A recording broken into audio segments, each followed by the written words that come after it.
Mesdames et messieurs, merci d'être à ce rendez-vous d'information sur la RTC.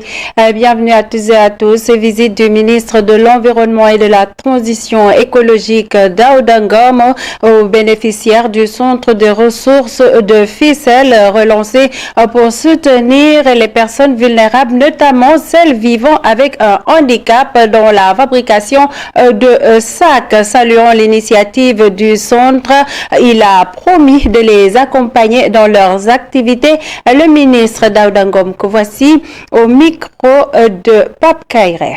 Ça joue un rôle très important dans l'inclusion sociale parce que quand vous prenez des handicapés qui souvent sont réduits à la mendicité, vous les formez, vous leur donnez un travail, ça vraiment c'est une activité très noble. Et au-delà de l'inclusion sociale, ça joue un rôle important dans le développement du Sénégal, mais également dans la création d'emplois. Et encore mieux, ça joue un rôle très très important pour l'environnement.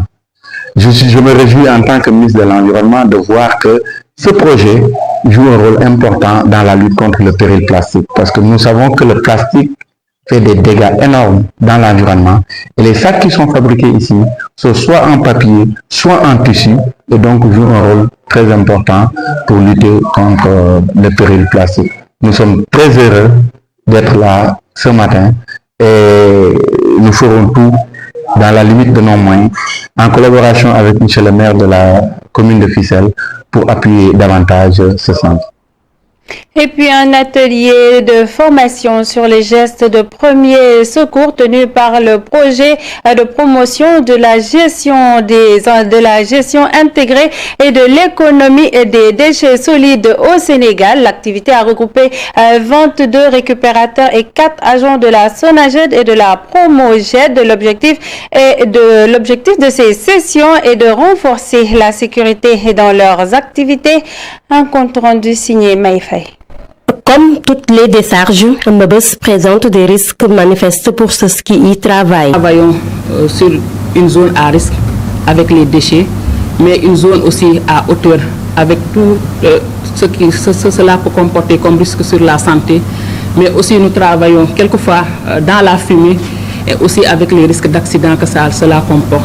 Le PROMOGED a jugé essentiel de fournir aux récupérateurs une formation dans le cadre de l'amélioration des conditions de travail et de sécurité. Il y a des acquis qui sont là, des outils primaires de secours qui peuvent aider au quotidien au niveau du lieu de travail qui est la décharge, mais aussi dans l'environnement autre que la décharge, à savoir dans nos ménages, dans les foyers. Mais à chaque fois, on peut être confronté à des accidents de la route, un malaise. On peut être confronté à un accident suivant le lieu où nous sommes. Et cette formation tire toute son importance du fait qu'elle peut apporter des gestes, qu'elle peut apporter les secours nécessaires en attendant que les secours accrédités puissent venir.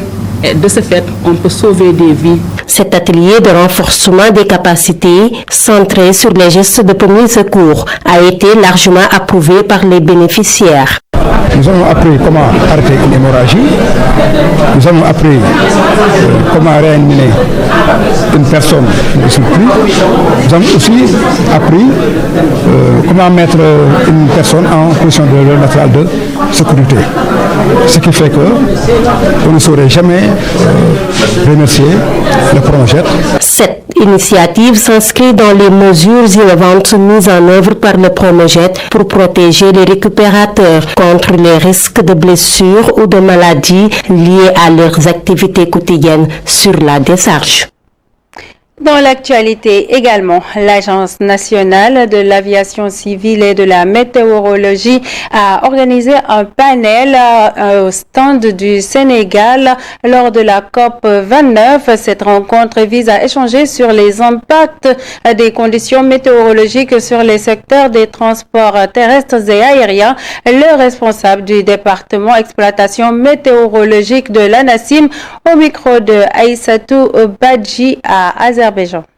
C'était un panel dont la thématique était les impacts des changements climatiques dans le secteur des infrastructures de transport terrestre et aérien. Donc quels sont les impacts du changement climatique dans ce secteur-là. Nous savons qu'actuellement le changement climatique est, disons, un phénomène qui est d'actualité et que nous vivons au jour le jour au Sénégal.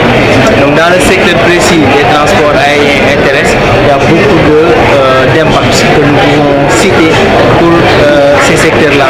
Je prends l'exemple du transport aérien qui est affecté par le climat et qui a un rôle très déterminant dans les opérations de décollage et d'atterrissage au niveau des aéroports et aérodromes du Sénégal.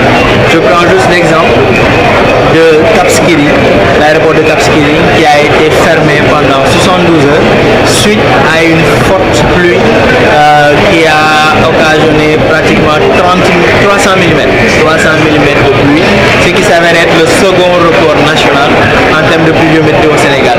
Donc suite à cette intempérie, c'est tout l'aéroport qui a été fermé et même le mur de clôture de l'aéroport a cédé lors de cette intempérie. Ça montre l'impact que, disons, ces phénomènes climatiques ont sur le secteur des transports. Une hausse de l'électricité notée ces derniers mois dans le pays, une situation qui n'est pas sans conséquence chez les ménages et les ouvriers. Certains d'entre eux indexent le système Woyofal et souhaitent par la même occasion le retour des compteurs classiques. C'est un reportage signé Djeynaba Marceau. L'électricité, cette denrée devenue luxueuse, pèse de plus en plus sur les ménages. Avec 2000 francs, on pouvait alimenter quelque chose, mais actuellement, c'est cher. Les 5000 francs ne font plus 2 jours. On te parle de tranches, c'est très difficile. Le mois passé, j'ai payé 48 000, alors que les mois précédents, je ne payais que 20 à 25 000. Les usagers expriment leur incompréhension face aux fluctuations tarifaires et pointent du doigt le système de prépaiement, communément appelé Woyofal au Sénégal. Si je pouvais, je retournerais au compteur classique. Je le ferais parce qu'avec le Woyofal, c'est devenu difficile. Avec 10 000 francs, je gérais pendant un mois, mais là même, avec 5 000 francs, ça signale le rouge. Les ouvriers subissent également de plein fouet cette augmentation. Pour échapper aux lourdes charges, certains ont été contraints de réduire drastiquement leur production. J'achetais du matériel à 22 000, mais là, j'essaie d'économiser. J'achète 2 à la place de 3 barres à cause de la cherté de l'électricité. Parfois, en pleine activité, ça s'éteint et tu es obligé d'attendre qu'un client amène quelque chose.